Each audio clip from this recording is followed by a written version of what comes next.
We're thankful for this town and its residents. We're grateful for all who work for the betterment of our community and all who serve on its behalf. Let those who work here and those who serve here be ever mindful of the town's vision and mission statement. Grant this council the wisdom to govern amid the conflicting interests and issues of our times, the ability to work together in harmony even when there is honest disagreement, a sense of the welfare and true needs of our people, personal peace in our lives, and joy in our task. Amen. Amen. You'll join us in the Pledge of Allegiance. I pledge allegiance to the flag of the United States of America and to the republic for which it stands, one nation, under God, indivisible, with liberty and justice for all. All right, if you can call the roll. Mayor Carroll? Mayor Foley? Here. Vice Mayor Carroll? Here. Councilmember Atwater? Here. Councilmember Smith? Here. Councilmember Altieri? Here. Let the record show all members are present. All right, thank you. We'll move to item 2. We have an amended agenda. The agenda, to my knowledge, was only amended once. Is that correct? We have one amended agenda. Okay. Are there any requests to reorder, delete items, or any emergency additions to the agenda? Mr. Mayor, if I may, I would just like to move 3B, 3A, the overview of sewer to septic at 1379, to 8, just in advance of the discussion of the approval of the work authorization, because they are linked. Okay. All right, so I'll need a motion to move item 3A to item, let's call it 8A1. So moved. Second. All right, all in favor? Aye. All right, we'll need a roll call vote on that since it's, no, we don't. Okay, No. good. All right, any other additions or deletions? If not, may I have a motion to approve the agenda as amended? So moved. Second. All in favor? Aye. Okay, we will now move to item 3B, which is Florida City Gas easement update, or should I call you Chesapeake? Yes. Okay.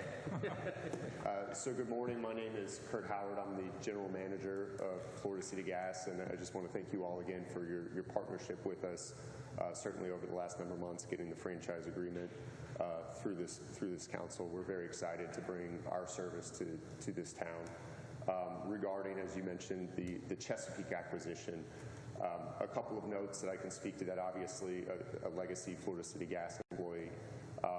The great thing about this acquisition is, from your perspective, you will hardly see anything, if nothing at all, change. I mean, all the employees, all our folks working in the area will come along with the transition. It will still be Florida City Gas, so you'll still get to deal with the same folks in the town that you have previously. And regarding Chesapeake, under their ownership, I expect nothing different. They're a utility that has, through their affiliates, has over 150 years of natural gas service in the United States. They've been in Florida for as long as Florida City Gas has. They've invested hundreds of millions of dollars in their infrastructure for their local distribution company. So we expect the same level of commitment from Chesapeake as we're accustomed to. And like I said, given the fact that all the folks from Florida City Gas are going to be accompanying this acquisition, from your standpoint, it should be very much more the same. Happy to answer any more questions or concerns that you may have. I know we also have an easement request in front of you all as well. But we're here at your disposal.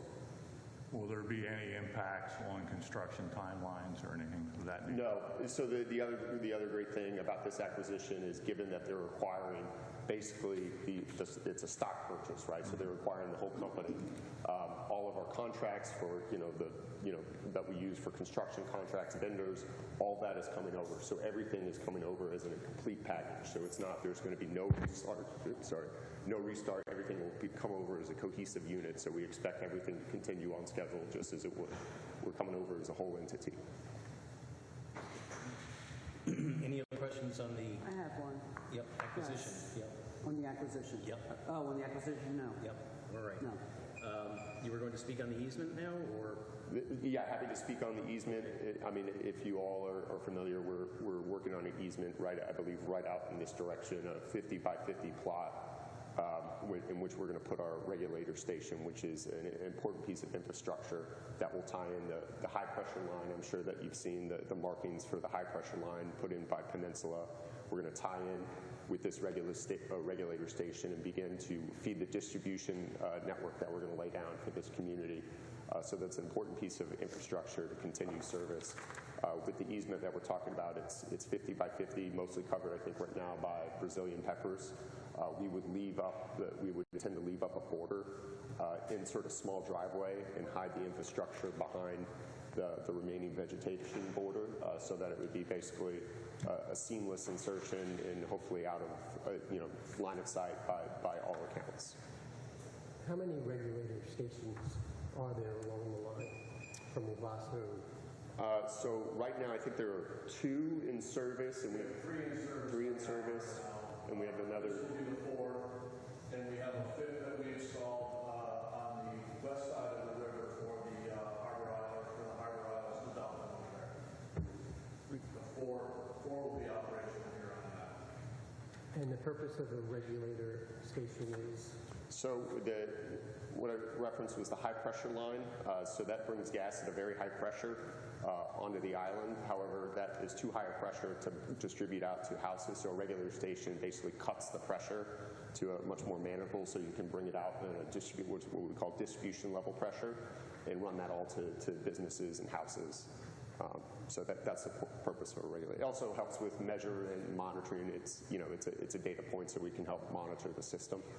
But mostly it's to regulate the pressure. And how long will that take to How get long? the regulator station?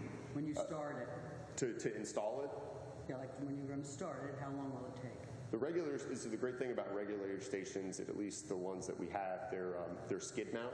So they come pre-assembled on a concrete platform. So I think most of the effort will be around clearing the area and moving the regulator station in. But once we slide it in, it's just a matter of the pipe is already in the ground to hook up to Peninsula Pipeline. So it should be very quick. I imagine a few weeks. A couple of weeks.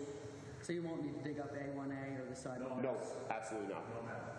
Absolutely not. Our town has a lot of gated communities governed by homeowners associations or property owner associations rather than individual homes.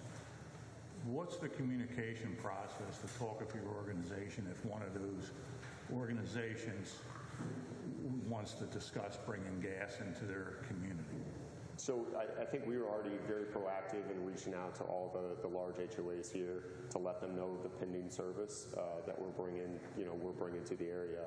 I believe, I'll speak for Tim, I think they have all of our contact information. And Yeah, I've been in touch with the majority of the gated communities here. I'm really working closely now with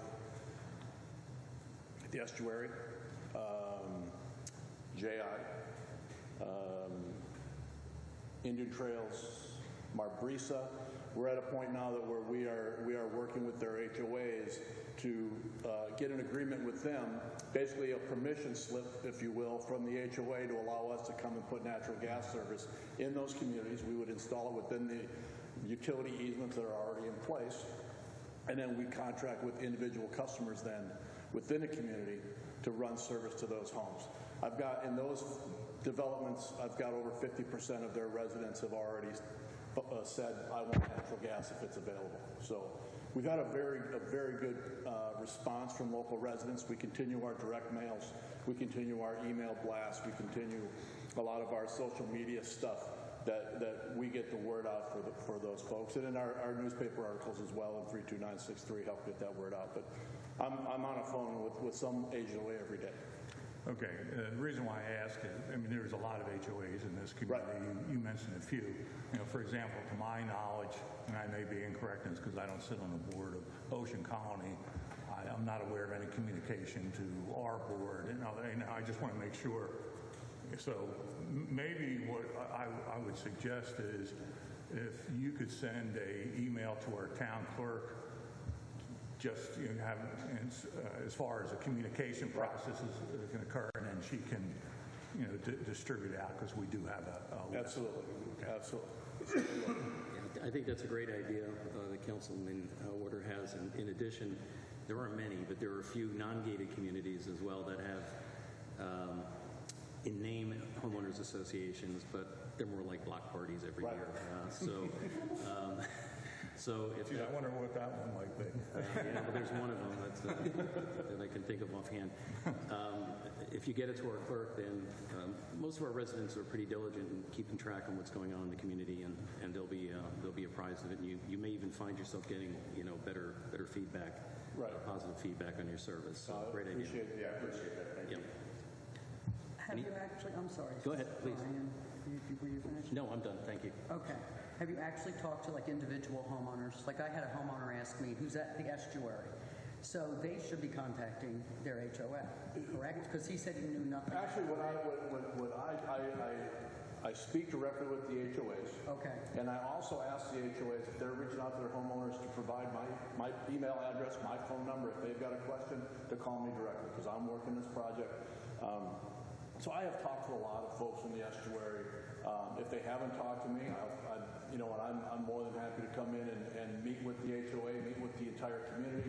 Now that we're getting back to the time where folks are coming back into town, it's probably a better time now for me to get out and meet with folks. What I haven't done as of yet was meet with individual customers until we have that agreement in place with the HOA that says, yep, we want you to come in. Then I'll come into their home. We'll discuss what their needs are, all those kinds of things.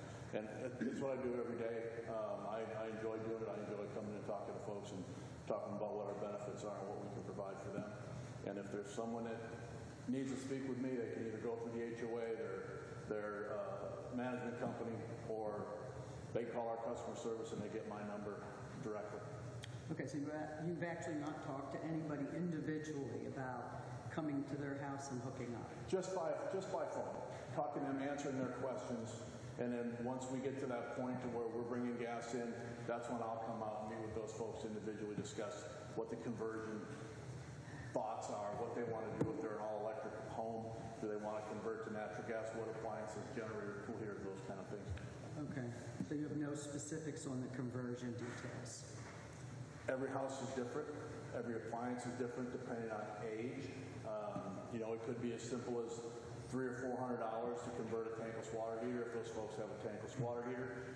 Some newer ranges are a flip of a switch and a change of a regulator. So those costs are all different. And then what we do is we couple the customer with one of our conversion contractors or licensed gas contractors. We bring them in and they meet with the customer to discuss what those costs are going to be. And we have some rebate money that are available to help offset some of those costs. But we kind of work with the customer, work with the contractor to make sure everyone's happy. Okay. How long does it take to install the lines east and west of A1A into the communities? Is it done under the roadways or? Yes, it's 95% of the work that we do is horizontal directional drill. Just like when they put the steel pipe in, when they put our plastic pipe in, it's all drilled underground. We do the same thing in the gated communities, only in a much smaller scale because the pipe is smaller. Depending on how the place is set up, we've done a lot of work up in Windsor already, and we've probably got about a third of Windsor already piped on the mainland side, riverside, I should say. And everything on the riverside or ocean side is already piped as well. But it could be a matter of, they could do about 500 feet a day, depending on what kind of obstructions they find. But they're usually, I would say probably a couple weeks in a community. And every time I talk with the HOAs, one of the things I express to them is we're going to come in when they're ready for us to come in. We're not going to come in the middle of January and start putting gas pipe in the ground unless they want us to come in. It's going to be up to them as to when we're going to be able to do it. We'll work our schedule around what they want us to do. And what happens to legacy propane tanks? The homeowner has a couple of options. If they own their own tank, generally the prescribed way, the state-approved way to do it is to pump the propane from the tank and then evacuate the propane, fill it with water, and leave it in place. Take the valves off it, secure it, close it up, it just stays where it is. If that propane tank is owned by a propane company, then the customer has to work with the propane company as to what they want to do to remove. Do they want to remove it? Do they just want to leave it? How old is the tank? You know, what are the best options for that customer? A lot of times they're probably not going to want to tear it out because then you've got to do all that restoration for all the landscaping and those kinds of things. So. Great, thank you. All right, are there any other questions on the mechanics of the easement? This will be on the consent agenda. Any other questions on the mechanics of the easement? All right. Thank you. Thank you very much. All right. We'll move to item 4, which are comments from the public regarding agenda items. Any comments from the public? All right, there are no comments from the public.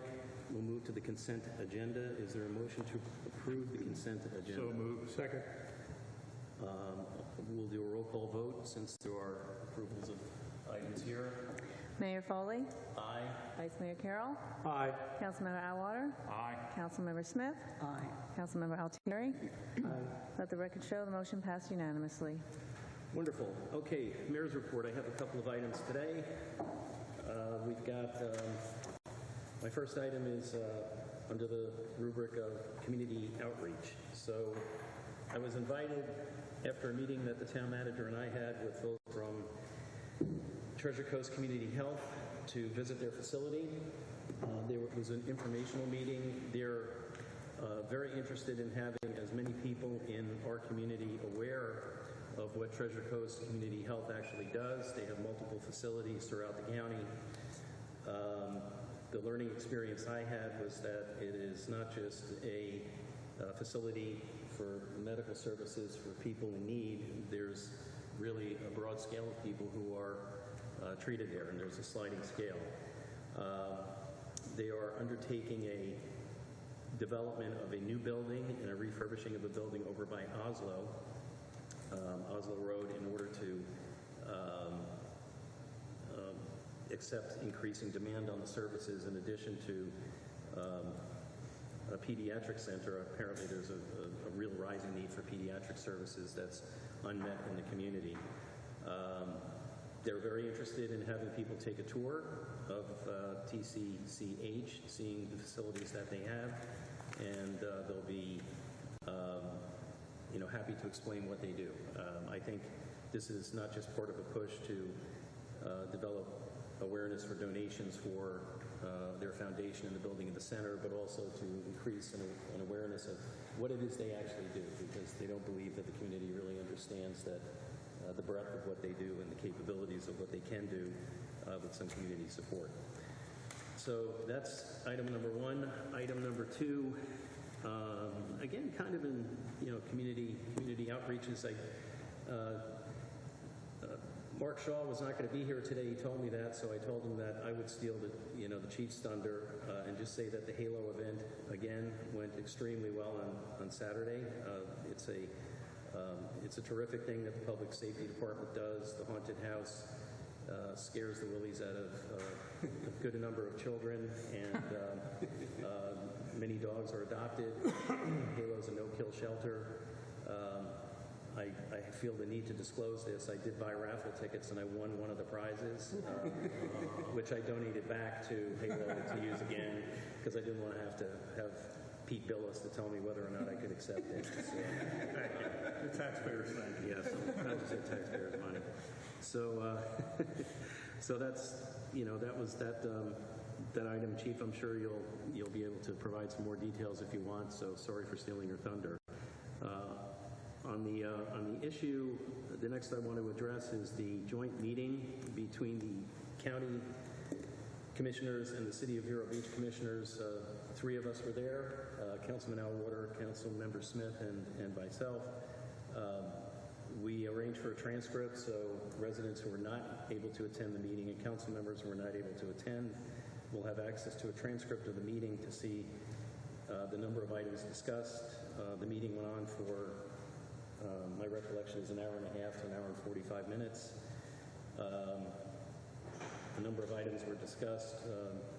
It was not what is called a public meeting, where comment from the public was accepted. So it was really more ideation between the 2 governing bodies, kind of an agreement to agree to talk about things. So I would encourage those that are interested to go take a look at the transcript. In that regard, the county commissioners, through its chairman, have approached me to see whether or not the town of Indian River Shores would be interested in having a joint county town meeting sometime in February. I will be quite frank at this point. I'm not convinced of the utility of it. I've always spoken my mind. I think there's a political dimension to these meetings, given the fact that 3 county commissioners are up for re-election. There's an awareness. It just strikes me as odd why these things always may happen in election years as opposed to the other times. The only item of importance I think that we could conceivably talk about is something that's already being discussed at the administrative level, and that's the potential for the county to provide water services to the town, either in the short term or the long term. At the joint meeting, Commissioner Ehrman, the chairman of the county commission, said pretty much a quote, but we have the transcript, that's really up to the town. So there's an awareness on an administrative level that it's open for discussion. We are following up on that, and we'll see how it goes before we bring it back to the council to see whether or not you want to have a joint meeting. So that's in the hopper. Other than that, if there are any other questions council may have for me, I'm happy to answer them. Can I make a comment about Sure, the please do. meeting? And feel free to make a comment here, Mary Ellen. So, what I thought was interesting from our perspective, being a customer of the water and sewer from the city of Vero Beach, is I won't call it an offer, but a suggestion that they might raise the capacity of the water and sewer plant from 5 million gallons a day to 7 million gallons a day. There was no discussion of what the cost might be. The issues that might come up with that is, how do you allocate rates and capital costs and things like that. But that just brings it to, there's a broader issue, which I brought up in the last Utilities Commission meeting, and I see the Utilities Director, Rob Bolton, sitting there. Basically, I raised the issue of there is a resolution that the City Council passed stating the advisory role of the Utilities Commission. That has essentially been eradicated by the actions of the city administration. For example, they did a presentation on August 30th, Mr. Bolton, where he talked about the change in the contracting on the plant, and also prior to that, we found out really from a comment on the part of Mayor Catugno, who was in the Taxpayers Association meeting.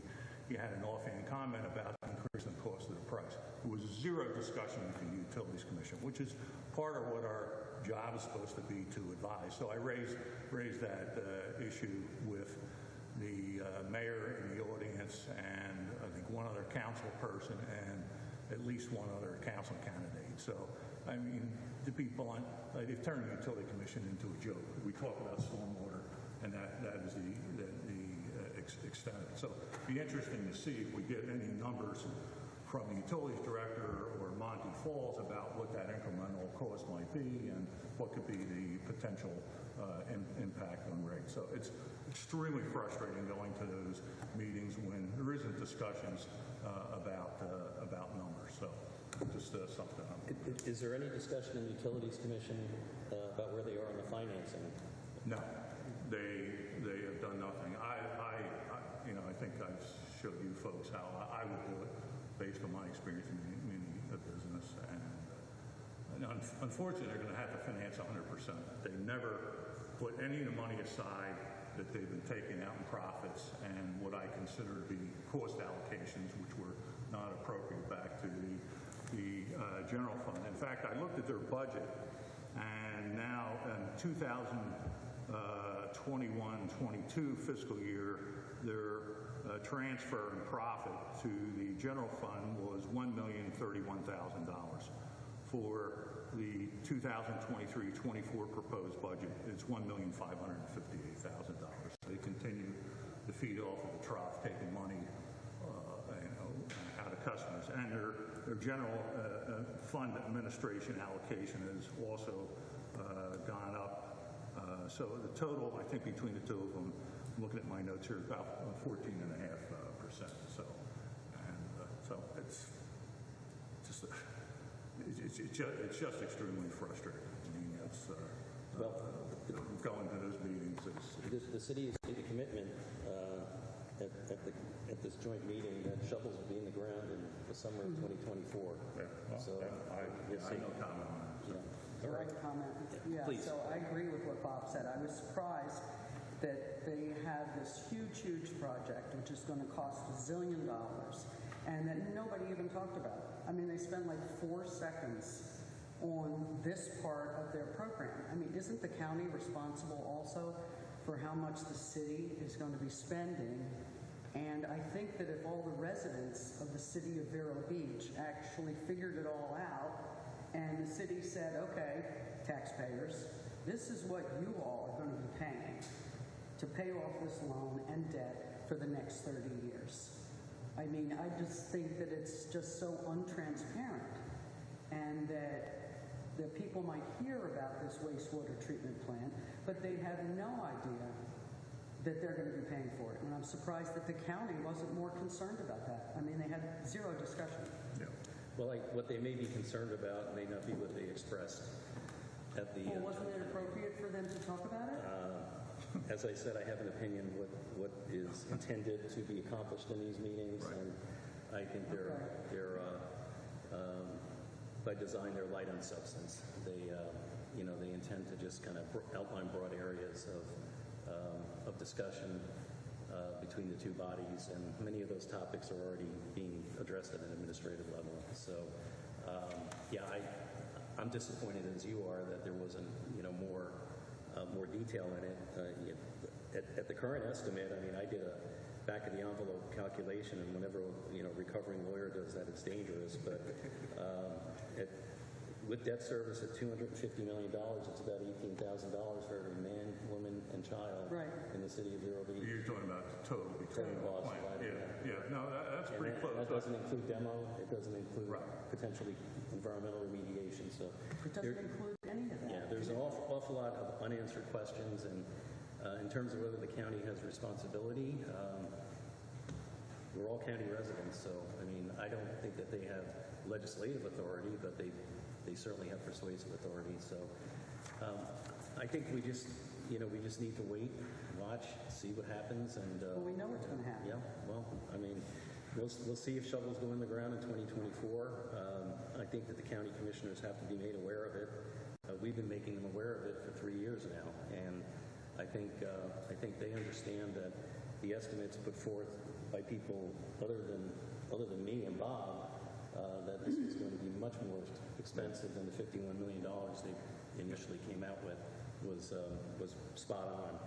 And I will say this, there are people smarter than me on this telling me it's going to be more than even the revised estimates now. So, Well, then I think that that's reason enough to have our own meeting with the county officials.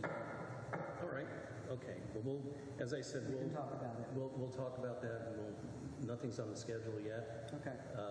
The two meetings that have occurred already are Sebastian and the city of Vero Beach, Yes. and Fellsmere and Indian River Shores are up next. So we'll table that for now, and we'll have a discussion. Okay. Get a consensus from council. Mr. Mayor, if I could just Yes. make one more comment to relay this information to the council. You correctly point out, it was 51, went to 82, 130, 32 million. I calculate, based on recent rise in rates, at least $110 million in interest costs over the life of it. So I caught Mayor Cotugno after the meeting, and I said, John, the plaintiff, he's going up price. I said, at what point do we try to come up with something different? And he says, my number one objective is to get that plant off the river so Three Corners can move forward. I said, where does it stop? At $250 million? At $500 million? And I got dead silence from him. So they are so focused on this Three Corners plan to the detriment of everything else. Yeah. It occurred to me sitting there, too, that had the three county commissioners who voted in favor of having a long-term franchise agreement entered into for people like our town manager in the South Island known that the cost was where it is now as opposed to what they were being told, would they have voted yes? And interestingly enough, I'll let them speak to that in public. But you know, we did have a private meeting with Chairman Ehrman, and Chairman Ehrman echoed to Town Manager Harpring and me that they are certainly willing to talk to us and would be supportive of the town's efforts to switch providers. Obviously, that takes into account a lot of issues such as cost, who pays for it, technical feasibility, but we are moving forward on that. The last point on this too is, you know, watch out for the legislation. So once again, the Florida legislature is going to take up some additional potential legislation that will limit unregulated utilities' ability to provide surcharges, potentially limit the ability to transfer money from the general fund. We're working closely with the representatives in the legislature, and I'll defer to Mr. Harpring and our town attorney on that, but we've already had some Zoom calls in anticipation of working with them on these items. So after the Supreme Court declining to hear the contract case, we're not just sitting on our hands, we're doing everything we possibly can to protect our residents and I would say even the taxpayers of the greater area that are serviced by the city of Vero Beach. Once again, we feel we have a responsibility that goes beyond our borders, but I think it's the right thing for us to do. So, all right, anything else? It occurs to me that April 2024 looms large. You know, it's only 5.5 months away from where we are now. I'm not quite sure what we are doing. I'm just not plugged into it, I think.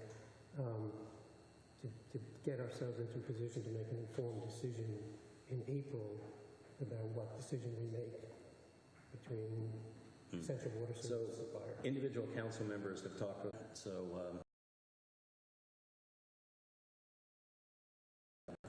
you know, under the Sunshine Law, we can't have an attorney-client privilege meeting as a group. So, you know, our legal strategies have to unfortunately be done in the legal, cumbersome way in consistency with the Sunshine Law. So, I didn't make the rules up. That's just how they are. So, but we have had we've had substantial discussions. So those are available to you if you want to talk to Jim and Pete and Colin and I. And I think, Jim, you were going to mention that we'll be setting up some individual calls with members of council. Yes, immediately after this meeting, we'll touch base with council. We'll be doing on those. Great. Anything else? Okay, let's move on to council member items. We kind of had the council members jump in the mayor's report, which was terrific. I enjoy the company and support. Is there anything else on anybody's mind they'd like to bring up now? Okay. We're going to move to item 8A1, which is what I called it, when we amended the agenda, which is the overview of the septic and sewer regulations pursuant to HB 1379. To remind everyone, HB 1379 was a pretty comprehensive and controversial statute that basically provides an unfunded mandate on municipalities to do certain things to convert from septic to sewer systems. And Pete, do you want to give just a brief overview of the highlights of the statute as context for this? Yes, Mr. Mayor, and in conjunction with Mr. Harpring, you know, obviously, as you just mentioned, in council, this is legislation that has come down from Tallahassee. It is an unfunded mandate and has, you know, short, intermediate, and long-term requirements, with 2030 being the final, essentially, deadline for compliance with the statute. As a result, and for those of you that were present at the joint meeting the other day, this actually was more of a discussion item, as you recall, than the utility discussion. It is universally being discussed virtually by every community. Some communities are in a much more significant situation, as was referenced. Sebastian, I believe the reference was well north of 10,000 septic systems that will have to be addressed. Certainly we have some in the town, and as was mentioned in some of the backup materials, and I don't want to steal Mr. McLean's presentation, but there is a process procedure for compliance and making sure that we are in good graces with not only the statute, but taking a good view. So I don't want to add any more to that. Mr. Harper, that's all I have. Mr. Mayor, I think at this point in time, maybe Mr. McLean can go through his presentation, and then we can follow up after that, if that's okay with the council. Absolutely. Okay. The All right. floor is yours. Good morning, Mr. Mayor and Town Council. I'm Ryan McLean with MBV Engineering, and I've been working with Mr. Harper and kind of basically to bring this forward to you as kind of an overarching understanding of the bill. But obviously, you guys have, much items have dug in yourself and have a backstory, so I want to kind of give you just a broad thing. Effectively known here as Septic to Sewer, House Bill 1379, signed by Governor DeSantis in May of 2023, and ultimately became effective at legislature in summer hearings. So essentially what this is really going to be looking at is, it's an environmental bill. So what's most important to the town, obviously, is the septic sewer conversion, but it also did everything from acquisition of state lands to opening up funding sources to enhancing environmental regulations for Inner River Lagoon and best management action plans. So on that note, I'm going to throw a few acronyms, which you guys are probably somewhat familiar with. I'm just going to throw them out there. We'll kind of talk about them. They're going to pop up in the conversation here.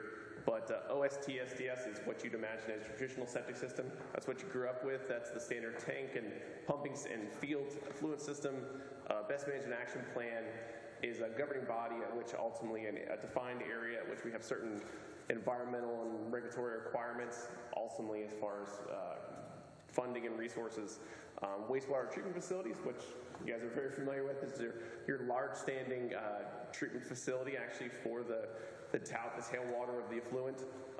Septic tank effluent pump system, or the STEP system, is actually the process at which the city of Vero provides you've got a conversion from a septic system, your standard tank system, to instead of your field, which is seen as the point source of some of these nutrients, the alternative is to regulate that discharge into a pump system, which makes its way to the wastewater system. And then municipal service benefit unit is a funding source at which you'll see, and we'll talk about the funding on the back end.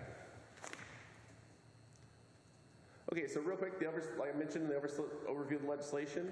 Obviously, I said brought in the summer hearings, meant to be focused on improvements to the lagoon. First and foremost, that was their focus.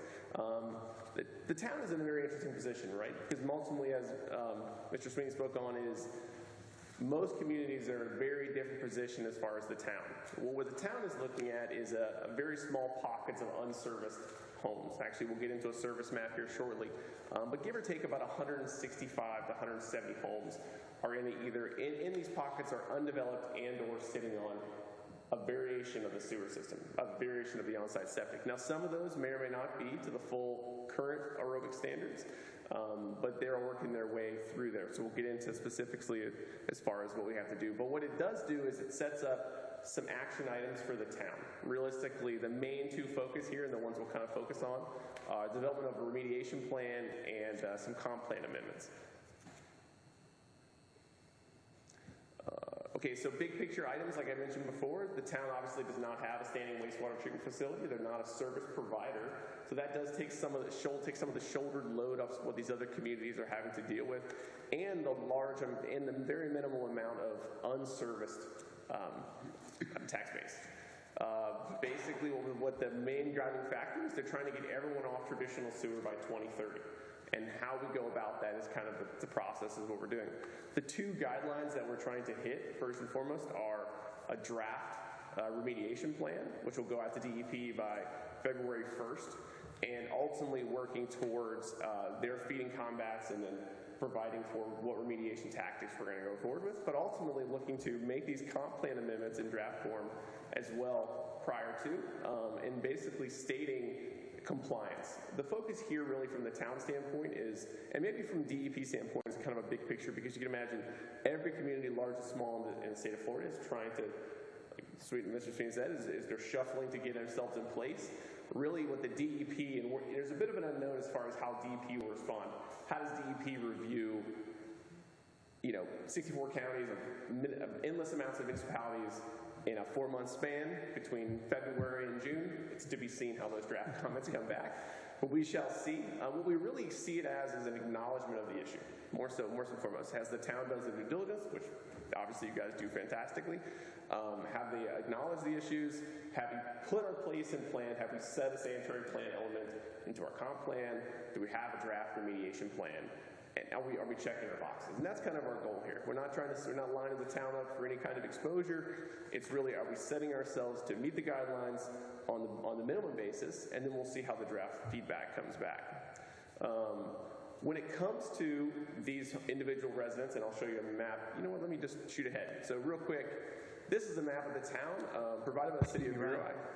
Council, everybody's got a copy of this map in front of them? Oh yeah, I'm sorry. Yeah, you want to pull that out. What I want to talk about real quickly, and from a broad spectrum, what you'll see is everything in green, if I'm not sure the size, everything in green is already currently serviced on a central sewer. So the goal here is either be on central sewer, be on a step system, or be on an advanced septic system. When I see by advanced is you have the traditional, the OSDS I mentioned before. Now that basically worked on gravity. Sewer comes out of your home, it goes to a tank, biological processes pull the solids down, there's a byproduct that's working through the effluent, then it's discharged into a field. The step system allows them to, the same septic processes, and then it discharges to a pressurized system, so there's some additional components on the back end. The third would be the new advanced aerobic systems which are in play, and now are the governing body at which all new current septic systems are built.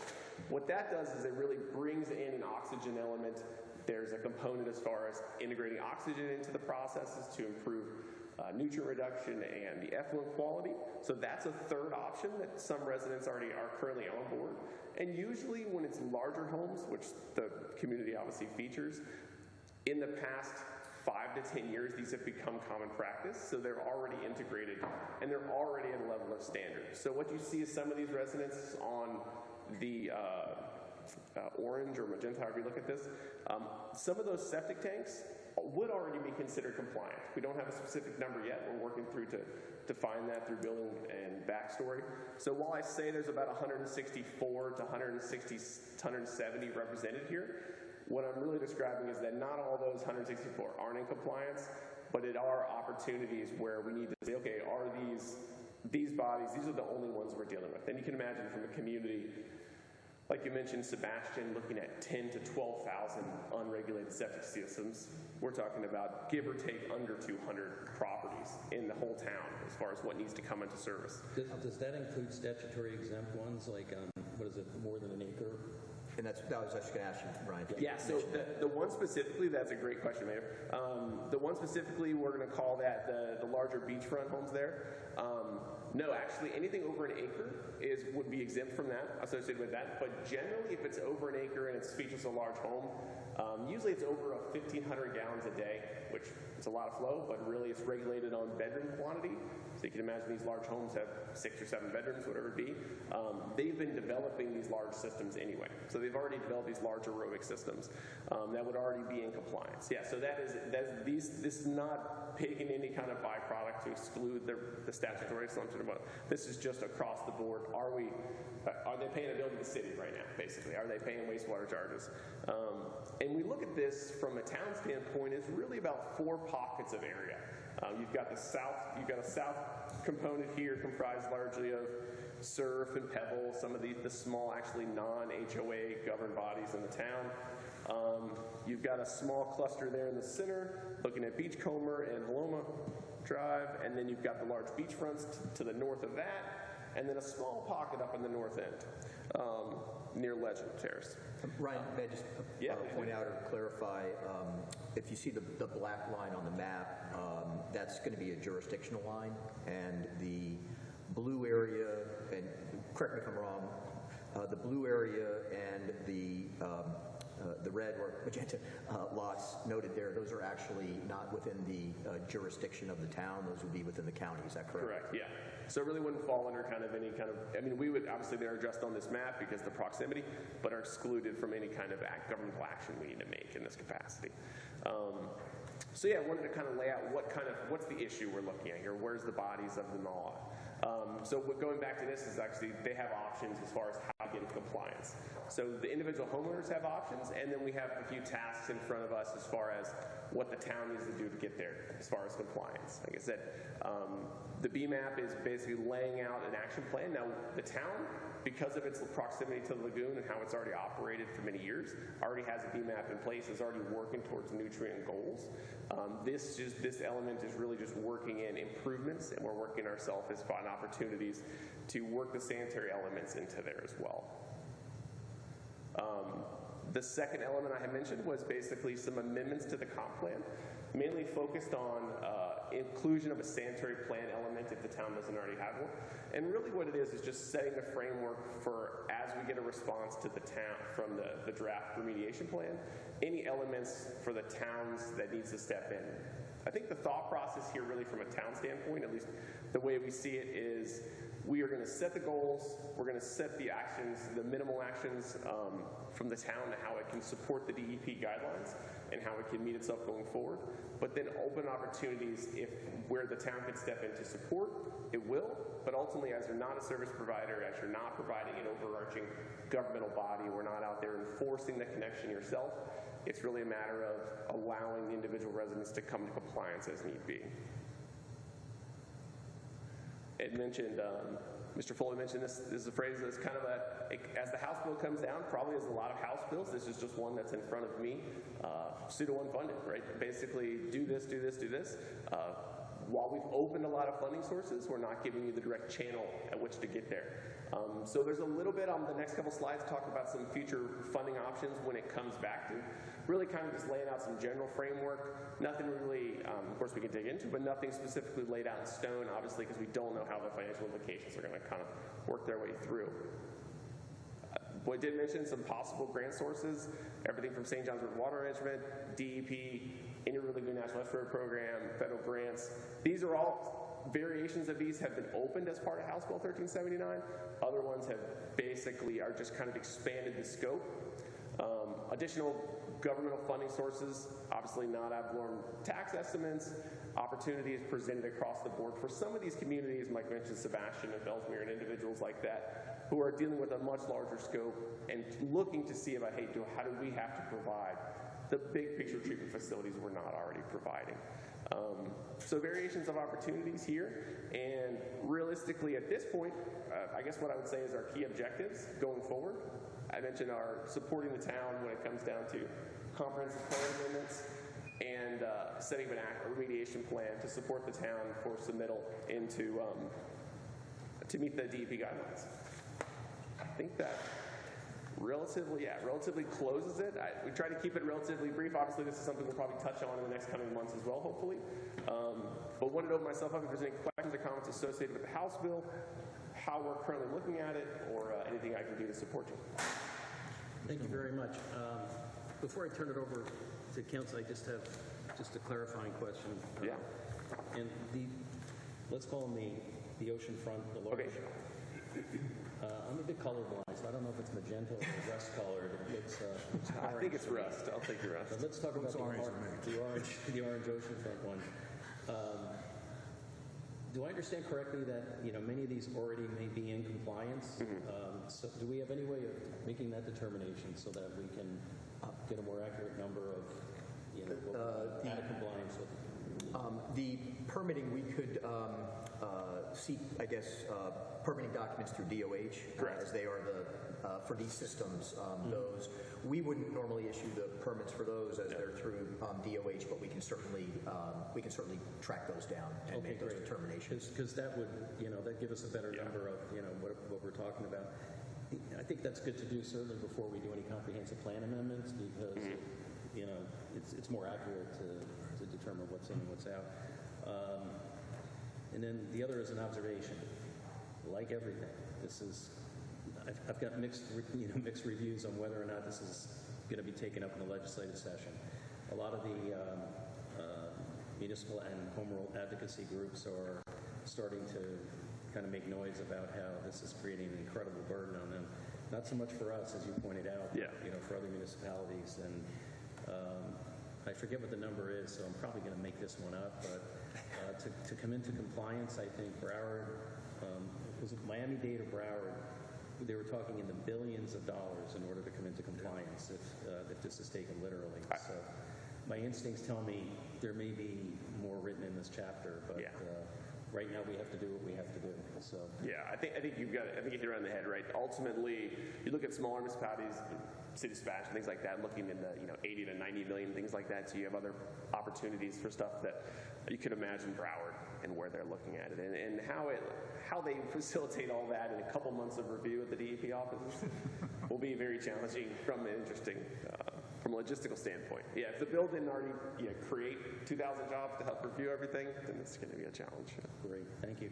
That's it for me. Why don't we start from right to left, Councilmember Okay, Smith? so as I understand it then, most of the properties here in Orange are over an acre, and that they don't need to be in compliance. Actually, the only ones I can clearly say that it would be all the oceanfront. All the. That's what I meant by the orange, yeah, okay. Oh, I'm sorry. Yeah, that's okay. These other here as well are not in compliance. They're not. Yeah, the smaller, we'll say smaller, but the homes to the south Right. and then the pocket to the north, those would not be in compliance for the 2030 mandate, which is to come off of standard traditional septic. So And what, Ryan, excuse me, if I just may just Yes. maybe just reframe that out of the compliance piece, I would look at them more as exempt from 1379 as opposed to compliance or not, Oh, okay. because of the property size. That's right. I apologize. I used language loosely, but more loosely than I should have. But even though exempt, they may be in compliance. Yes. So that's what I think we need. The We will additional do data. that. That is a good, absolutely correct. okay, so the ones that are not exempt and not in compliance, they have to do this on their own, or is that what we're saying, that they would need a permit and then that would go to the Department of Health and not us to look at that? Right, so ultimately, there's a few ways that'll go, but at this point, I think the direction is that yes, the connections will happen on their own because there's no central infrastructure controlled by the town, right? Ultimately, and there's an opportunity, if the city's involvement is at a limited basis unless several other steps are taken that ultimately kind of look at everything from codifying compliance and stuff like this, which is opportunities we can explore in the future. But reasonably, yes, there'll be an opportunity or laying the framework. And because we are ultimately a central sewer option is provided, the town meets the compliance aspect of, is essential sewer in the places, because it's not like you've got a rural component, they need to build their own wastewater treatment facility. It's basically, we provide an opportunity, they will make the connection on their own. Okay, so you're saying that this small group that I'm looking at in the middle on Holloman Drive and all, they already have the ability to connect to the city sewer? Correct. They yeah. just haven't done it? They just haven't done it. Either legacy homes or at the time, however it worked up, or the step integration, the step system, which is like kind of seen as the low-cost conversion, wasn't in place at the time of construction. Yeah. But they'll have to be compliant by 30? They will have to be compliant by 2030, yeah. Mm-hmm. Okay. And currently how that would look is that one resident would come in, they would set the standard for, a main would be constructed, and then they can pay off of that, and then individuals will connect accordingly, yeah. Councilman Altieri? No questions. Excellent presentation. I have no questions. Yeah, I have a couple things. This, as you can imagine, is a big topic of discussion because of the Regional League of Cities. Just for information, Mayor Dodd from Sebastian talked about 14,000 septic tanks, but I'm only sure that, and he threw out a number of $100 million. When somebody throws out a really round number like that, I tend not to, I take it with a grain of salt, but it's a lot of money. So if he had said $99,479, I would have bet my house on it. So, but I'm hearing all sorts of numbers being thrown out around new systems coming in. The ones that said for an enhanced system, not the current step system. Yeah. At that meeting, somebody threw out a number of $15,000 to $20,000. Can you give any frame of reference on step system versus enhanced system? Any rough idea Right. what an individual homeowner is looking at? Yeah, so I think if we start at the front end, so if I constructed a home, let's say 10 years ago, and I built a standard septic system, give or take, you guys may or may not have experience with that. Let's say that averages between $8,000 and $10,000. Let's just say a round number for a traditional 3.2. The aerobic systems, as they're constructed today, the benefit is they have a smaller discharge field, but they are averaging around 14,000. 14 is what I would generally have the number I'd say. That number's not off kilter. The thing that jumps out that most people, I wouldn't say forget, is along with those permitting through DOH, you sign an annual treatment. You re-permit it each year, so that's about $150 to $200 a year. And then you sign a continuing service agreement with a provider. So let's just say, usually septic contractors obviously are in this game, right? That's a big part of what they do. And that's about $150 to $200 annual service agreement. So you're looking at around $400 in annual costs, maybe $400 to $500 depending on the lot of annual cost coupled with that cost. And now that 14 is where I would say for construction, retrofits are obviously a game as far as where those will come in. But you think if you're retrofitting a septic system, it'd have to be newer. You have to have the allotment for the individual compartments to allow for the aerobic system. You have to have power to it. You have to be able to have some additional elements. So, yeah, the number's not off. 20 is maybe a little high, but that's probably for brand new construction of a large home. And a step system as an alternative? Step system as an alternative, well, traditionally there, if you have nothing in place, you're building most of a septic system. So you're building the tank and the time, so you're spending $5 to $7 grand on the actual septic construction, plus the individual connection and surcharges. Mr. Bolt's here, he'd probably know more exactly the specific costs associated with that connection, but several grand, I would say, with infrastructure, connection fees, and those as well. So I think the conversion, you're probably in that 5 range, and then when it comes down to the outright system, as we talked about before. Thanks. All right, so this looks like money well spent. For $12,225, what's on the table for a motion is to approve the work authorization to assist the town in examining ways to comply with House Bill 1379. Is there any further discussion? If not, we'll entertain a motion. So moved. Second. All in favor? Aye. All right. Thank you very much. Thank you. Greatly appreciate it. Excellent presentation. We'll move to item 8B, which is ordinance number 567. This is a first reading.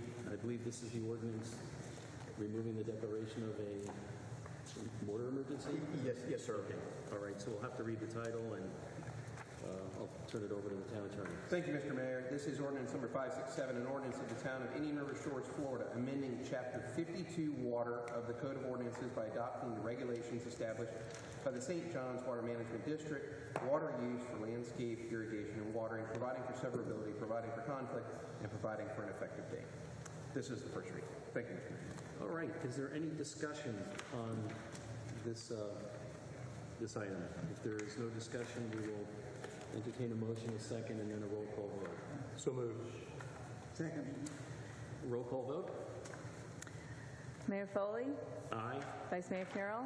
Aye. Councilmember Atwater? Aye. Councilmember Smith? Aye. Councilmember Altieri? Aye. Let the record show, the motion passes unanimously, 5-0.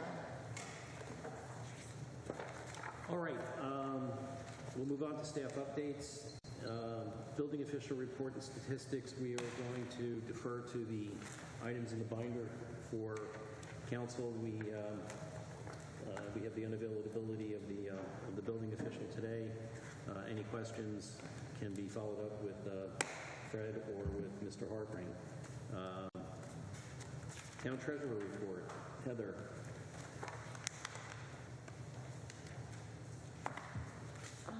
I'm still in the middle of closing out for the fiscal year. That's why there were no reports in your packet this month. There will be a final budget amendment in November, along with the September closeout reports in November. I attended this past Tuesday the pension board meeting. They had some actions where they moved some funds from the floating interest loan, I believe. Floating rate Yeah, bond fund. they moved it back into the Manning the Pier bond funds, and there was a significant discussion about the the MFS growth fund, and they're going to put it on a watch. Basically, they're going to be watching it for future meetings. The next pension board meeting in January will be the actuarial valuation So that will be for next year's contribution rate. Yeah, if I could make a comment on the pension board, I noticed that that fund, which represents about 20% of the assets, has been massively underperforming its benchmark going back a long period of time. Last 3 years, it's underperformed by 440 basis points, 4.4%.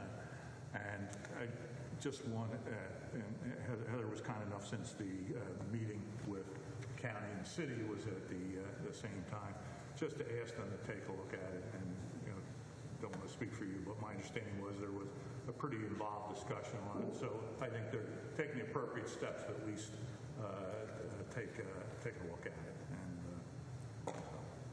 And I'm available. Overall, the fund is beating its actuarial assumptions this year, but underperforming its benchmark by about roughly 2%. I'm available for any other questions. No, good luck. You're coming into a busy season, right? You're starting to work on audit. The audit is the first full week of December, so I'm trying to get everything done before then. It's hard to believe it's almost November. Isn't it? So, you can always tell by the car carriers. That's how you Thank you. Thank you. Thanks, Alan. Public Safety Department, Chief Stone.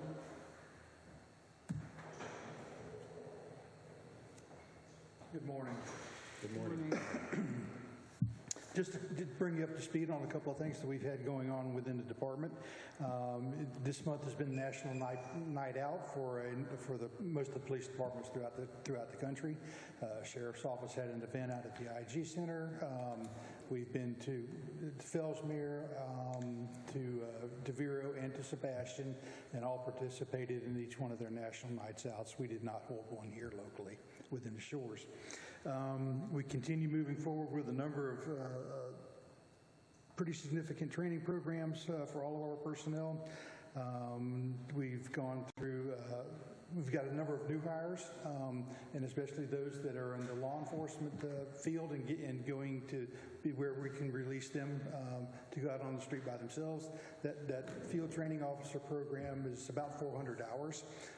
We have a number of new employees, and we've been pushing those folks through modifying their work schedules and trying to get the maximum number of hours per day instead of them breaking down into 8-hour blocks, actually going to 10 and 12-hour days for that field training officer training. Also, with those new employees, many of them have their paramedic certifications, so we've been going through the preceptor evaluations for the EMS crews so that they are up to speed on our advanced protocols and have a chance to work with our medical director for a little bit. Sent a number of people over to the Emergency Operations Center this past month to start getting us more involved in the emergency management functions. And emergency management is a field unto itself, and it's how to respond to a large-scale disaster, what programs are available, and to make sure that we're going through this planning process mindset that we need to get back into to deal with emergencies and have good plans in place. Excuse me. We'll start live fire burns with the county next month at their training center. And we also had range qualifications this past week with all of our people to certify with firearms use and those types of things. I've asked our code enforcement and fire prevention specialist, Jake, to come through and do an inspection of all city properties and structures. I'm glad to say that all the buildings except ours passed with flying colors. So we're in the process of catching up on a couple of little things that we need to tweak up a little bit, and it wasn't too bad. It was only a 63-page report. Thank you. Continuing to work forward with our derelict vessel program, we've identified, we've got 6 or 7 vessels within our community. Identified one that is derelict, and there is a difference between a derelict vessel and an abandoned nuisance vessel. We've got a new grant cycle that's about to start with Fish and Game Commission, FWC, so we'll be applying to get those grants to see if we can get some of these derelict vessels moved out of the way, get them identified as derelict, and then get them out of here. The county just had a removal process of 3 vessels, and it ran $30,000 for the removal of the 3 vessels. And we have we've re-kicked off an old program that we had, which is folks that have security systems that are attached to their houses and Ring cameras and those types of things, to go ahead and load some information to us, so that if we have an event that's in their general area, we'll already have our contacts in place and how to get a hold of these people and be able to have access to their security footage. Very similar to a program that's been going on for years down in St. Lucie County. We had that program here, but it kind of faded away. We started advertising on the public safety website this past month, and we'll release it this in the newsletters next newsletter. And stat data just continues to run fairly consistent to what it has been, just find little fluctuations here and there. I will be happy to answer any questions that you have. Thank you, Chief. Let's start it. Are we fully staffed now? No, ma'am, I'm still down 2 positions. 2 positions, okay. And they're both public safety positions? I'm sorry? Are they public safety officers or? Yeah, they'd be triple certified. Yes, ma'am.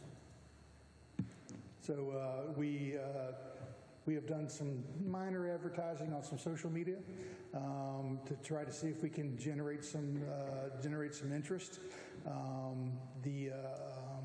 Didn't have a whole lot of success with that, so we're going to start notifying the training centers, and that's what we did when I was in the county. Notify all the training centers that are throughout the state and see if we can attract some talent to come to us. Okay, thank you. Yes, ma'am. Jim? No. Just following up on her question, I read where an awful lot of police officers from Philadelphia and Northeast were getting these sign-on bonuses, and are we eligible for that program? Are we doing anything outside the jurisdiction, or would we prefer to stay more local? About half my workforce is from New Jersey now. I say that in jest, I'm sorry. We are eligible to use some of those bonus funds that are out there. That's actually through the state of Florida. And if we can attract from up north, we did bring most of the people that work for us that are from up north have re-upped their certifications to Florida standards, and they work for us part-time. So we haven't had a whole lot of interest for full-time positions. Okay, thank you. Yes, no questions. Are there any derelict vehicles inside the town's borders? Derelict vessels? Yes. Yes. Sorry, vessels. Excuse me. Yeah. There's probably a lot of derelict vehicles, but sorry. Thank you. There's one vessel that has been tagged by, I call it Game and Fish Commission, but FWC. Yeah. Is that tugboat kind of looking vessel? Sir? Is that like tugboat looking vessel? It's a tugboat looking vessel, yes, sir. That's been there for 5 years. Yeah. Where's that? It's in a pocketed lagoon. You don't want to follow me on the river. It's a pocketed lagoon just around where we used to keep the town boat. Oh, okay. We've got two other vessels that we're sure meet the criteria. Both are grounded right now, so they're not floating hazards, but both are completely tipped over. And we've got others that are unattended, and they do have current FL numbers on them, which are the identification numbers on the bow. And we'll be working with FWC to see if we can figure out what's going on with those. So those 3 vehicles, the tugboat type structure, and then the 2 other you said are tipped over. Do we know if their fuel tanks are full, or are they pumped out? They're all sailboats. Oh, okay, Yeah, perfect. yeah, Okay. and they're very smaller Okay. sailboats. Well, the tugboat's not a sailboat, but No, absolutely not. but it does have some fuel in the tank. So Commissioner O'Brien and I worked on with our public safety department before you came to see what we could do about it. In a phrase, it's mind-numbing. You can have a vessel that looks derelict, acts derelict, it's a duck, walks like a duck, sounds like a duck, but if it's got a working radio in it, you can't touch it. Exactly. And so Thank you. the problem is not with the dedication of our people that are trying to do this. The problem is with the legal structure that we have in order to jump through the hoops. And so I think on this one, it's a Canadian registrant that probably hasn't been here for God knows how long. And so we've got to jump through the hoops to do it. But this would be a really good thing for the legislature to take up and allow some common sense structure for us to take care of these things. So the thing's listing, just because it has a radio in it, and I mean, it's not leaking fuel basically prevents us from, declaring it an emergency thing and tugging it out. And then, by the way, we've got to pay for it. So Correct. It's a mess. So Yes, sir. but thank you for your efforts on that. Yes, sir. Thank you. Anything else? Thank you. Thank you. All right. Public Works Department, Larry had a family issue, so Jim, do you have anything of significance you want to add other than? Just briefly, we've been struggling a little bit with the contractors that FDOT is using on the bike path area where they're doing those repairs. That's been a challenge. Larry's literally been there every single day. I've been down there. I can only apologize to the community for the delay. We literally could pick up all that concrete and take that equipment out of there. We would, but we are on that site every day and just hope to get that resolved pretty soon. Other than that, if there's any questions that anybody has on specific details, I'll be happy to offer those up. Yeah, none for me. Anything? Okay, thanks. Sergeant Mike Kranz, Code Enforcement. Good morning. Morning. As you have received the last monthly code enforcement report, it is beginning to get busier with residents coming back in town. And to piggyback on the last item, number 7, the shrubs have been trimmed back even further so that residents pulling out of Surf Lane and Pebble can also see left and right, and as well as the bikers.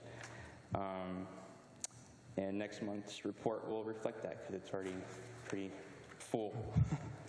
And as season progresses, existing and potential new short-term vacation rentals will be monitored closely. We'll check the county appraisers' website, property appraisers, as well as realty websites. And also with fire inspections have also been picking up in town. And thank you, Chief, for not firing me the other day for that. And it's mostly regarding smoke detectors. I've been trying to educate. Every 10 years, they're supposed to be replaced. That way they're up to code. And with 8050 and the Surfside condos, those have been nonstop inspections throughout the past 2 months. Other than that, that's all I have for today. Any questions? Anything for Sergeant Mike Kranz? Just good job on the Dune crossover project. Thank you. That was huge. That was a headache. I see they're going. Yes, thank you. Yep. Councilor Nowhere. This is probably a question that probably be more directed to the two gentlemen to my left. On item number 3, we were trying to figure out some sort of a solution that might allow real estate funds on a very real estate signs, on a very limited basis. Any updates on that? Yeah, I'll elaborate a little further on my report, but okay, that's just going to be an item that's going to come up that we'll discuss. Okay, thank you. Good job. Thank you. Item 10, Town Attorney. Thank you, Mr. Mayor, Town Council. I wanted to go ahead and do an update on the PFAS litigation, and Councilman Allwater had mentioned this previously, and so I wanted to give you an update as of this month. Heather, thank you. I know that's small print, and some of this will be familiar to you. I apologize. Materials were updated, and we'll provide this for your individual review, but as you can see from the slides, what this is, the PFAS, is as Councilman Allwater previously provided. These are the substances that are known as forever chemicals. They have been found in public water drinking systems throughout the country. And so as of this date, we are now upwards of roughly almost 6,000 lawsuits nationwide Most of them have been, in one way, shape, form, consolidated into the multi-district litigation, which is housed in South Carolina, in the federal court system in South Carolina. As it's been moving forward through the process, the city of Stuart, as was mentioned before, is a bellwether test case for this. So they were going to be going to trial first. However, and if you will, go ahead and translate to the next slide. A settlement was reached, and the generalized main defendants are the manufacturers of the chemicals that were created throughout the 50s, 60s, 70s, and even as recently as a couple years ago, that were ultimately created and found their way in drinking water systems. So 3M is probably the most well-known defendant that has been named as a manufacturer. There are others that you will recognize up there, including DuPont, Chemours, and Corteva. There are two large-scale settlements that are still not at final approval, but as was mentioned before, one is with 3M for a little over $10 billion for 13 years to 300 plaintiff communities. Another is the $1.185 billion from those other collective defendants. The idea behind the announced settlements is that they would help to remediate the problems, and Stuart is probably the easiest example. They spent a significant amount of money redesigning their water treatment facility to take it down to a threshold, and I believe Councilor Auer made an excellent example before, that the parts per almost billion, thank you, to be able to even calculate it, but to take it under a threshold that the federal EPA has generally aligned as the standard, that's what's been happening. So Stuart spent, as I understand it, upwards of $20 million to redesign their system, and now part of their settlement is to be able to recoup those costs invested, and that's the idea for many of the others. So as you see working through this, in my last slides, the last part of the slide, Heather, can we go back for 1 second? The settlement class, and this is directly from the federal court's notification, and I'll be happy to provide the link to all of you to be able to see, but it covers all active public water systems in the United States that have one or more impacted systems as of the date of the settlement on June 22nd, 2023, and other ones that do not have impacted but have to test. So if we could go to that last slide, and it's very small and I'm sorry, but hopefully you can see. This is from the federal system. There's a federal system, and it might be easier for council to see directly behind you, but there's a federal system known as SDWIS. That's the Safe Drinking Water Information System. This is a clearinghouse database for every public drinking water system in the United States has to supply this information. And what you'll see is at the top there, the first 3 rows, there are only 3 what are considered community water systems in Indian River County providing. City of Fellsmere, Indian River County, and City of Vero Beach. And I know we spent a significant amount of time talking about this already, but notably the town of Indian River Shores is not considered a provider of public drinking water. And the reason, again, goes back to much of the conversation we had earlier during this meeting. We receive and have received our potable water from the City of Vero Beach throughout the substance of what would be covered by this settlement. I'm not aware of, having done some investigation and talked with some of my colleagues, that we would have a basis to do the same type of action, legal action, as either the City of Stuart or the county. I spoke with Bill DeBraw, who's the county attorney. Many of these entities are receiving notices, as is standard with sort of a class action or a multi-jurisdiction settlement. They're receiving notices that they've preemptively been identified based on this information. So the county has received a notification of this proposed settlement, and that leads them to evaluate whether or not they will participate or not participate in it. There's some very telling information, and again, as I mentioned, this is a nationwide system, so I'll provide the link to all of council after this, so you can see it's not just in River County, of course, everywhere, not just in Florida, but throughout the United States. There's some very large plaintiff actions taking place, as you might imagine, the Midwest, other areas. So I do not expect this will be the end of it, and I think the last presentation the councilman gave was indicative that although $11.5 billion sounds like a lot of money, it's probably a drop in the bucket based on everything I'm hearing. Except for the lawyers. There is that. But the time frame is interesting, moving very quickly. The notices were received within the last 2 months. So you have the settlement tentatively from June of this year. Notices started to go out approximately a month ago. There is a tentative hearing coming up next month for objections, which is again standard in a class type litigation like this. And then the proposed settlement for 3M and these other collective defendants would be arguably finalized in early January of 2024. So it will continue to move forward, and I will continue to speak with them. It's obviously very important information for us to know because our residents are receivers of this. So there's different aspects of this. Of course, much of this has been oriented towards the protection on the front end, but there is end result and end user plaintiffs, I should say. And as a receiver of that, the town is a receiver of potable water. So I haven't gone any farther. I do have a copy of the engagement that the city of Stewart utilized with their class council. Again, it's oriented more towards the constructive side of it, if you will, provider side, but I'd be happy to provide that to all of council as well for review. Okay, so just to summarize, the action item is we've not received a notice.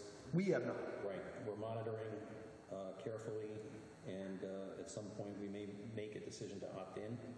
We could, although I don't know that we would fall under the category for public water drinking supplying, as you saw on the slide, but there may be other avenues to at least explore.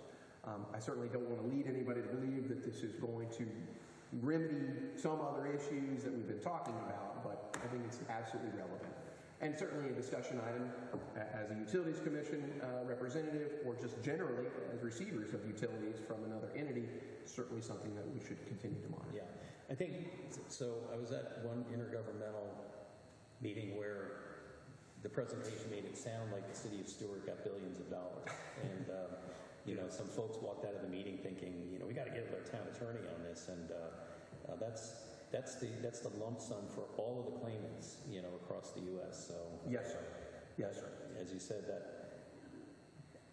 anybody who's got one of those class settlements, if you own a car and you take the time, you know, you may get back the stamp that you put on the envelope. Yes. Put in there. So yes, sir. So, but it's worth watching. Certainly. Absolutely. Reasons. Yes, sir. I'll just say to the town attorney, thank you for doing. Again, when I went to the Florida League of Cities annual conference in August, the presenter up there says, even if you don't have a water system, you may be getting money out of this, and you should be focusing on. So, well, what the hell? You know, it's our obligation to check it out. It was a head scratcher to me, and so you pretty much. Thank you. No, it's good knowledge. It's good information for us to have, certainly. And it will certainly highlight again the fact that the city of Beer has 37,000 listed here, but of course, as was heard, they only have residents of approximately 16,000. So almost double the amount, more than double, quite frankly, of their actual residents are within the utility system. Mm-hmm. So I'm sorry. Okay, so my question, Pete, is the first three. Yes. That would be around us. The violations, so were they the violations about this chemical, or the other violations? This is a collective on a regular running basis, so it could be any number of violations. Okay. Yep, absolutely. Mr. Mayor, I just wanted to note, I apologize for not having this included. That's completely on me. It's probably in your emails now as we speak, this presentation, but you'll certainly have this. I apologize for that. Otherwise, if anybody has any other questions, I'm happy to answer them at any time. Out of curiosity, did you just look up Flint, Michigan in there? The computer crashed. All right. Any other questions on this item? Okay. Anything else? No, sir. Thank you very much. All right. Town Manager, Mr. Harpring. Thank you, Mr. Mayor and Council. Councilmember Atwater may have some additional comments, but I do want to make a brief comment on Sector 4. I just am pulling it up right now just to really discuss the easement piece on Sector 4. So, and this is sort of live time. The county has a website that's tracking this. A total of 89 easement packages have been sent out. Of those, 34 are under review, and 7 have been recorded. They've been reviewed and approved and recorded. There are still 48 that the owners have not responded. I'll also send this link to you because it is updated regularly. While those numbers may appear relatively small, I will say that in speaking with the county in their experience in Sector 7 and elsewhere, that this is really kind of unheard of for them, that they have this level of response this soon. Yes. This level of response this soon after sending out the packages. I've met and spoken with regularly some of our community folks that are involved from the different communities who are getting the word out as well. And where we are right now in those discussions, and in my opinion, I don't believe that there's anything that the town needs to do to assist the county to push out the information because of the response that we're getting right now and the other community involvement that we have. My concern would be I just don't want to mix messages or have anybody confused because right now the county attorney's office is answering questions and Eric Terest is answering questions, and it's actually going faster than anybody had expected. Where we go from here over the next few weeks, so through the end of the year, we're not sure.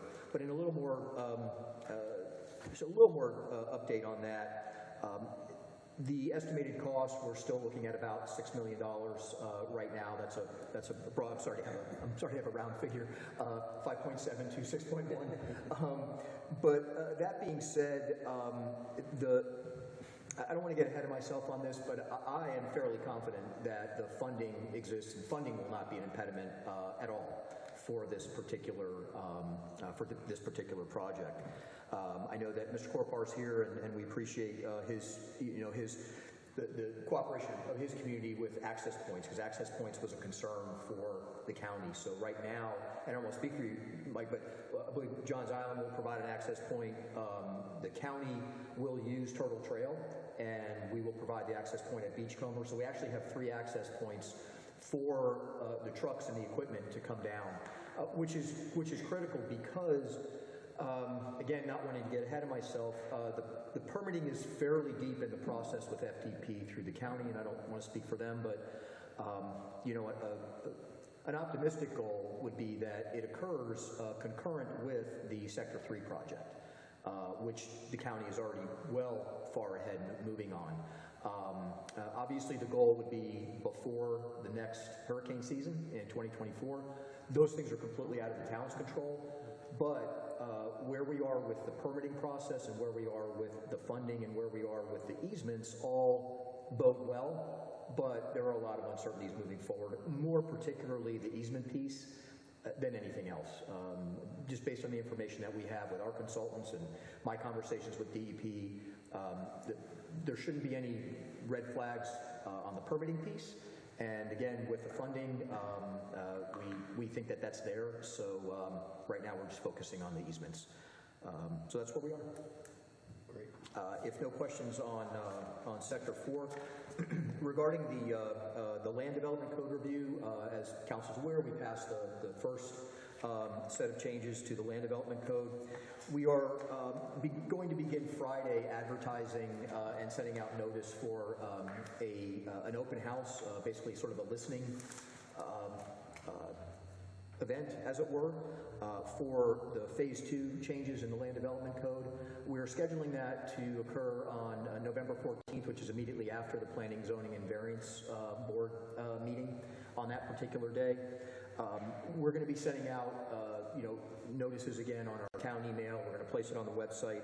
We're also establishing a particular unique email address that we will be publishing, which is going to be ldc@irshores.com.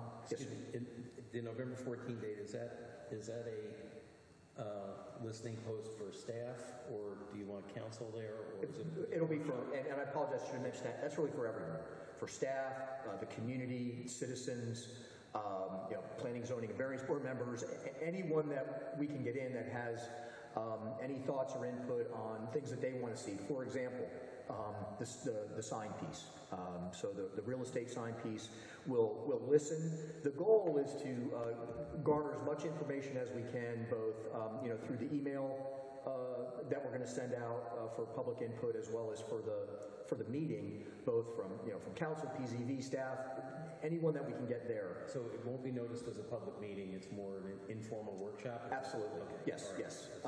And it's what we're referring to as workshop or open house. Okay. Thereafter, we will then begin to work on the substance of what we want to do, start communicating with council, start coalescing some of the ideas and thoughts that we need to put together for council's consideration. And then certainly the goal would be to have some sort of ordinance put together for first and second reading, respectively, either in February, March, or March, April, certainly prior to the end of what we call our season here, so that everyone can be informed, everyone can be involved to the extent that they so choose. So that's where we are with the phase 2. I assume, well, I know everyone would have gotten one of these. These are our illicit discharge mailers that we sent out. They were sent out to all residents to, promote information on illicit discharge and otherwise. A couple of things. This will certainly help us in a variety of areas, to include CRS points for our community rating system. So that has gone out. I did want to note one final thing. In the ordinance that we passed regarding water, and we still have a second reading for that, that's the first ordinance that we've had before the council post-October 1, which required a business impact estimate. And you would have noted that there was an indication from our town attorney that this particular ordinance fell within one of the specifically designated exceptions for all the ordinances moving forward. You'll see those, so I just make that as a note, the first one that occurred. And I don't want to speak for Pete, but Pete and I are very comfortable with the process that we have internally developed to manage the business impact estimate requirements. And other than that, if there's any questions, I'm happy to try to address them. Do you want to talk about our cybersecurity discussion in the highlight? I was going to defer to you. Okay, all right, you can do that now. Yes, at your preference. Okay. So, Mr. Harper and I met with our contractor, Joe from Compath, just to have a follow-up meeting from the initial meeting that we have. If you recall, Cyber Florida, which is a state organization, has a 155-item questionnaire, which Compath filled out, sent in. We got some responses from that. We talked about them, and just high level, we came up with some follow-up action plans and deadlines. The town manager can talk with you about those offline, because we don't want to let the bad guys know what's going on. But at the end of the day, for what it's worth, based on my previous experience in the business and being involved in local area networks and so forth, when Vanguard was a much smaller place and we had to do that, I feel like we're in a really good shape, and it's more just finishing up some items. So, but he can certainly give you more information on one-on-one discussions. So. I do concur with that. As some of the council that has come on a little more recently, I decided to go ahead and move to a more formalized IT provider, vendor, and just to echo Councilmember Atwater's comments, we're very comfortable with them, and I'm happy to talk in detail, offline, as it were, about any questions you may have about the cybersecurity piece. But I too feel comfortable about where we are. Famous last words. Sorry. Don't jinx it. Anything? Just the workshop notice, is that going to go out soon? It'll go out in the newsletter tomorrow. It'll be placed on the website as well. Okay.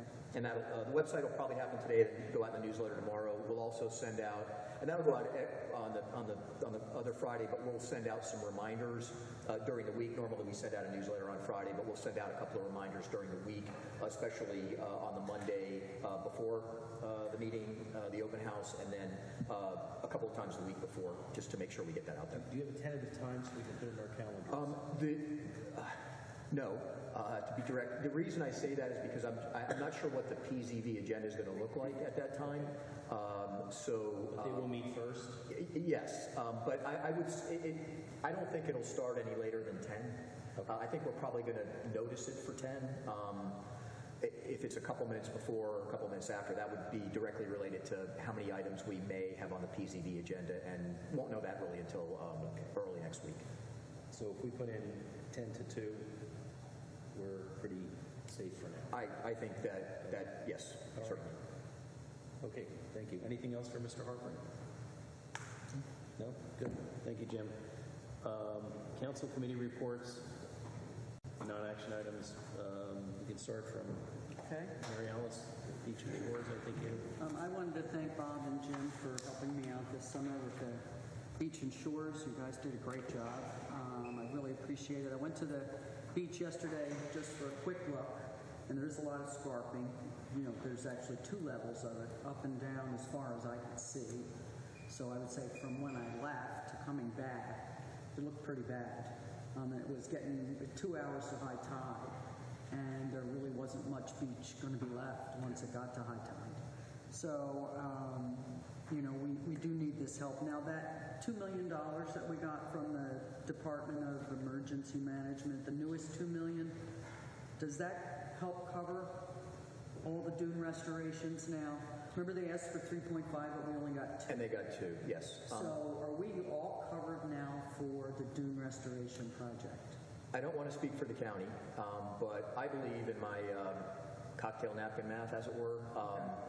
I believe that it is fully funded without the county having to go into reserves or anything else. I believe that will not be an impediment to it. The funding will not be an impediment to it. So the residents of Indian River Shores will probably not be asked to contribute to the dune restoration.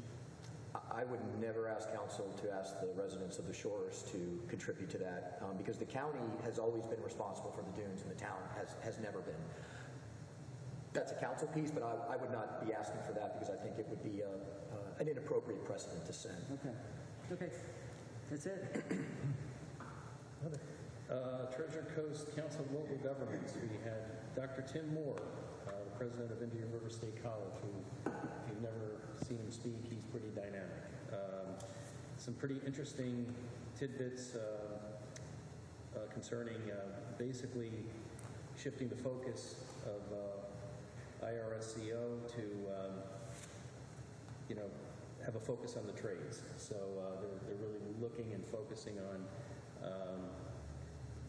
this is my wisecrack, not his, but you know, instead of graduating kids with philosophy degrees living in their parents' basement for a couple of years till they figure out what they want to do in life, kids come out with a real skill. There's going to be a focus on healthcare trades, which is a real need in our area and will continue to be a need as our vintage grows. And that's my nice way of saying as we get older and with more and more people coming down here. They also are creating a data center. Unbeknownst to me, almost all of the high-speed data lines go through southern Florida. Right below Fort Pierce, goes straight across to what sounds like where Southern Command is over on the West Coast, and from there it branches off down to South America and the rest of the area. So that sounded to me like one of those things like I could tell you, but then I'd have to kill you. But it is pretty interesting because that creates a huge opportunity for Indian River State College to develop training programs for people in that industry, and that's expected to grow. Other than that, we have an invitation. All of the public meeting spaces are available to anyone. So if you have any organization or any group that wants to have a meeting and needs a big facility, they're available. And I believe he said free of charge. Yes, I wrote that down. So, you know, if you have a group, it's a way for them to give back to the community that supports them. Unemployment rate in the area, 3.8%, pretty good for the time of year that we had. As expected, that always goes down, you know, as people come back and the service industry start to go back to work.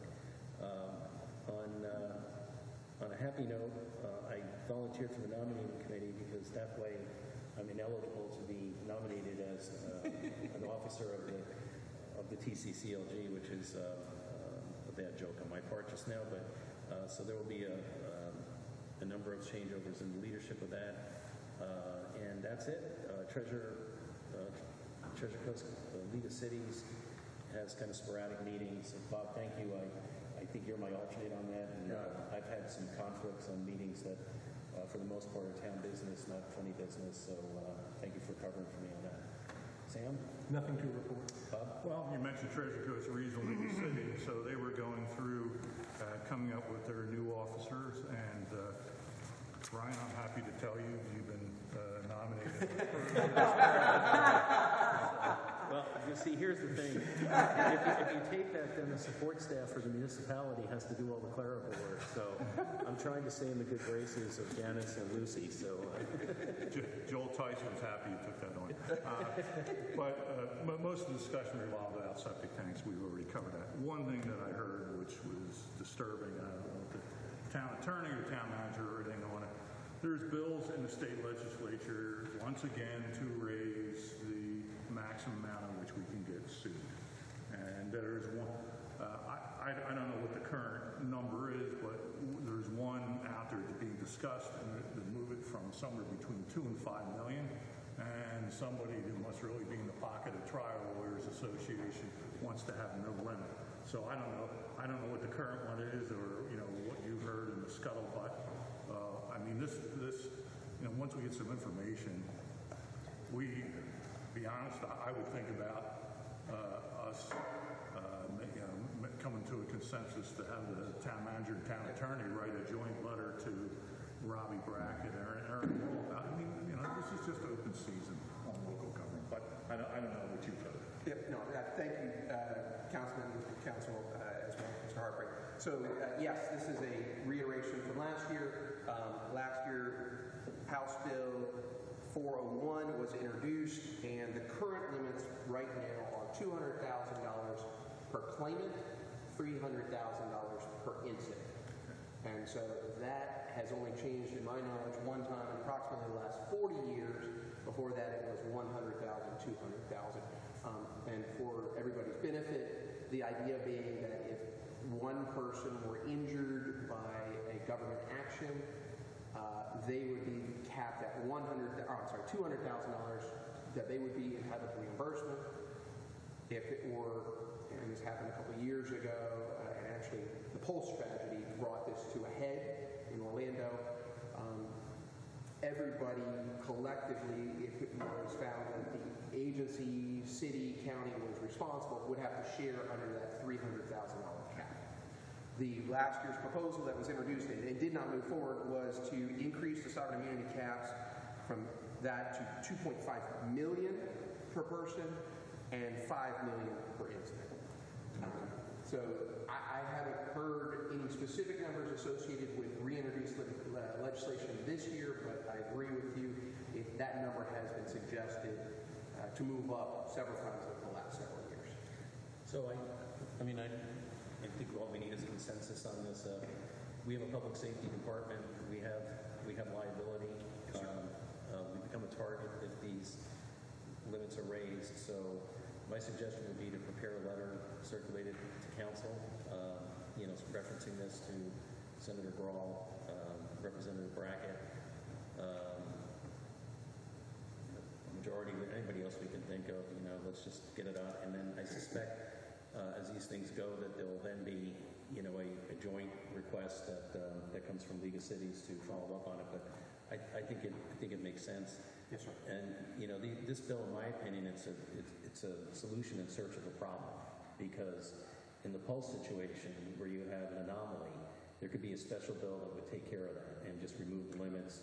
But instead, I think there's been strong lobbying by the trial lawyers saying, look at this is a terrible injustice. Meanwhile, they're trying to create a bigger pool for them to go after. Somebody has to pay for all the billboards on 95, right? So, and to your point, Mr. Mayor and Council, there is a procedure if a person were injured and a verdict was rendered against the city or a county, to go through the legislative process, to go up to Tallahassee. It's called a claims bill procedure, and virtually every municipality or county that I'm aware of, and keep in mind, please, this is all sovereign. So this is school districts, this is water management districts, this is special districts, everything like that. Most of them have insurance, obviously liability insurance, that could kick in if there were an egregious situation.